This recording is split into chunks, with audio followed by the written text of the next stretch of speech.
Y sí, ¿qué va a hacer? La verdad, yo no te la voy a disfrazar. Está todo así. Pero en este contexto empiezan a moverse algunas decisiones económicas que me parece merecen una mención. Sobre todo merecen ser puestas en perspectiva. El gobierno puso finalmente online hoy el formulario para que se anote supuestamente toda la población para seguir recibiendo o no los subsidios a la energía, los subsidios al gas y a la luz. La idea es recortar subsidios, van a recortar mucho menos de lo esperado, según lo que dijo hoy Darío Martínez en la conferencia de prensa que hizo esta mañana.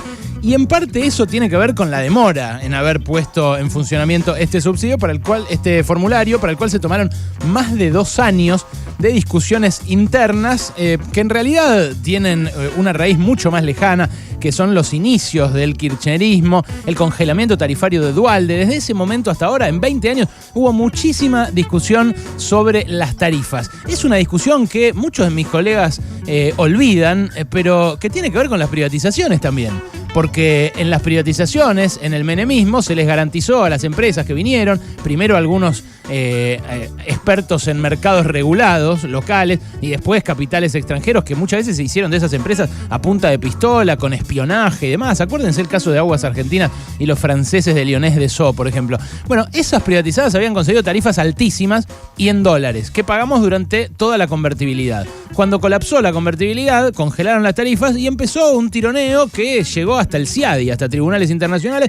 ¿Por qué? Porque estas empresas que en otros países vecinos, como Uruguay o Brasil, siguieron en manos del Estado, acá estaban en manos de capitales extranjeros que querían esa rentabilidad en dólares que les había prometido a un riojano en los años 90. Bueno, ese conflicto que se arrastra desde ese momento tiene que ver con que la energía, con que los servicios públicos son un precio que define otros precios en la economía. Y entonces el tironeo hace a la competitividad del país, hace al equilibrio de divisas, hace al equilibrio fiscal y también hace a la inflación, que es lo que estamos sufriendo ahora.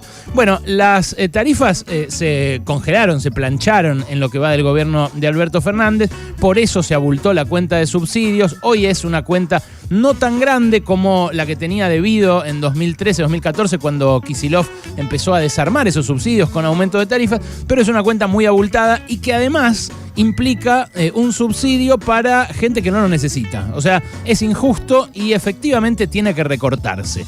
Ahora, toda la gente que repite que es injusto y que tiene que recortarse, lo que pierde de vista también es para qué se va a usar esa plata que se ahorre. Porque no es que lo que se ahorre en subsidios a la clase media o a la clase media acomodada, a la cual tendrían que recortárselos de inmediato, va a ir a alimentar la gente que no tiene para comer.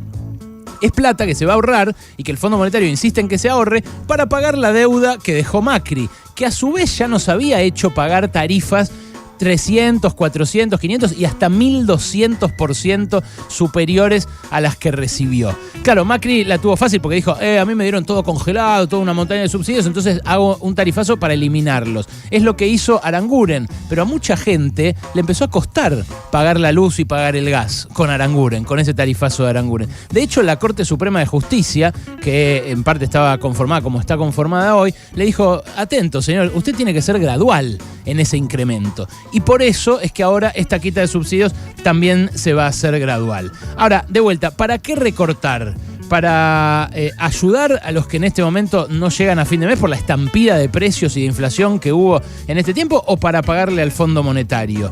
Porque, mira, el ISEPSI esta semana, un organismo que hace una medición de precios, un centro de estudios que funciona como con el paraguas de la organización Barrios de Pie, pero que hace un relevamiento en 850 comercios de 20 distritos distintos del conurbano.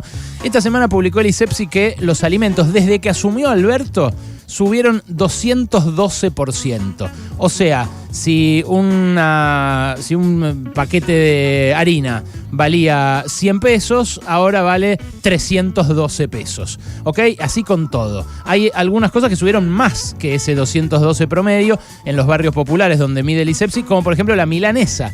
La carne para milanesa subió 306%, o sea, vale el cuádruple que cuando asumió Alberto. El asado subió 280%, o sea, también vale entre el triple y el cuádruple de lo que valía cuando asumió Alberto, con la promesa de que íbamos a poder volver a hacer asado y desempolvar esa parrilla que había quedado en desuso en la época de Macri. La yerba subió 250% según esta misma medición y el aceite 246%. Entonces, si el salario mínimo vital y móvil en ese mismo lapso subió el 170% y le comieron 40 puntos al que gana el salario mínimo vital y móvil, al menos en alimentos, ¿no? En kilos de milanesa le comieron más todavía, le comieron como 100 puntos. En kilos de asado le comieron también como 100 puntos. En kilos de yerba le comieron 80 puntos. Y claro, es lo que hace que ayer hayan salido a la par a protestar contra el impacto de esa inflación las organizaciones sociales, tanto oficialistas como opositoras. Fíjate, en la calle se encontraron el Polo Obrero, Juan Grabois y el Movimiento Evita. Son tres organizaciones que opinan muy distinto respecto de qué hacer para asistir a esos sectores pobres que se cayeron del mapa y que durante la pandemia directamente se hundieron. Como me contó Nacho Levi esta semana, se hundieron muchas veces en el negocio de la falopa, en el narco, en la marginalidad más total por falta de otra alternativa a la mano. Una alternativa que no da el Estado ni el mercado en este momento. Entonces, ¿por qué se encontraron estos movimientos sociales? Porque entienden, para mí, que la política está estableciendo una nueva grieta. Ellos o nosotros. Fíjate, Cristina dice que no se pueden tercerizar los planes. Horacio Rodríguez Larreta esta semana dice lo mismo. Hagan un partido y ganen las elecciones si quieren administrar los programas sociales. Néstor Grindetti había dicho, los tenemos que manejar los intendentes. Claro, los intendentes peronistas también piensan lo mismo porque en parte quieren reemplazar empleados municipales que ganan 2 chauchas por beneficiarios de programas sociales que ganen 1 chaucha. Entonces, me parece que hay subsidios y subsidios y que es injusto que haya subsidios para la clase media alta o para los ricos que, como siempre citan quienes se indignan por esto, calientan sus piscinas con el subsidio de todos nosotros. Ahora, hay otros subsidios que mucha gente no quiere incrementar. Y lo dicen las encuestas.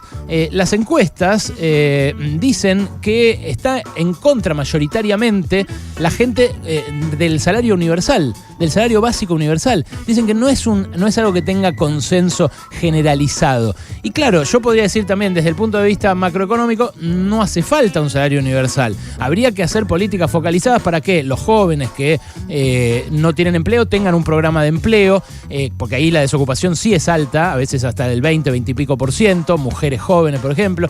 Para las madres que tienen hijos a cargo tendría que haber un refuerzo de ingresos tipo IFE, como recomienda Daniel Kotzer, el creador del Plan Jefas y Jefes de Hogar en 2002. Y para los que ganan 2 chauchas, tendría que haber un complemento, una especie de salario básico complementario. No sé cómo llamarlo, pero hay que empezar a discutir concretamente para qué se recorta el subsidio a una clase media que capaz está arañando o que está ahí muy cerca, y por qué esto debe estar direccionado a los sectores más postergados, a esos últimos a los cuales supuestamente le iba a dedicar su gestión Alberto Fernández. Por ahora, los últimos están perdiendo, los anteúltimos también están perdiendo. Los que asoman la cabeza también, porque ahí están, por ejemplo, los estatales, ¿no? Que tuvieron el recorte tremendo, el hachazo macrista, y que ahora no lo pueden recuperar. Y los que se beneficiaron, que es una pequeña élite, se benefician cada vez más. Hay subsidios y subsidios. No se puede generalizar, no se puede tratar a los dos de la misma manera, salvo que uno abrace directamente el credo ajustador, crea que de la mano de las recetas del Fondo Monetario vamos a salir adelante y que lo único que hay que hacer es achicar todo gasto, sea el que sea. Bueno, yo no creo que eso sea un enfoque adecuado, no creo que eso tampoco sea un enfoque que vaya a cambiar la realidad de ese 40% de la población que sufre, y en cambio sí creo que podría hacerse una sintonía fina en el direccionamiento de los gastos. Una sintonía fina que, repito, puede ser ajuste o puede no serlo en la medida que nos animemos a pensar más allá de las encuestas y que nos planteemos transformar la realidad de esos que están sufriendo, que sufren cada vez más porque sufrieron más la pandemia, porque sufrieron más la pospandemia y porque sufrieron más los efectos de la guerra, que no es lo mismo que ajustarlo todo en aras de una solución que nunca llega, que es la que promete el fondo, que es gastás menos y la inflación se va a reducir. A veces el discurso público se embarulla mucho y hay una voz muy potente, una voz nueva y muy potente, que es la voz enemiga del Estado, enemiga de la solidaridad, enemiga de toda forma de empatía que pueda producirse en política económica y que muchas veces también terminan adoptando algunos progresistas, algunos oficialistas.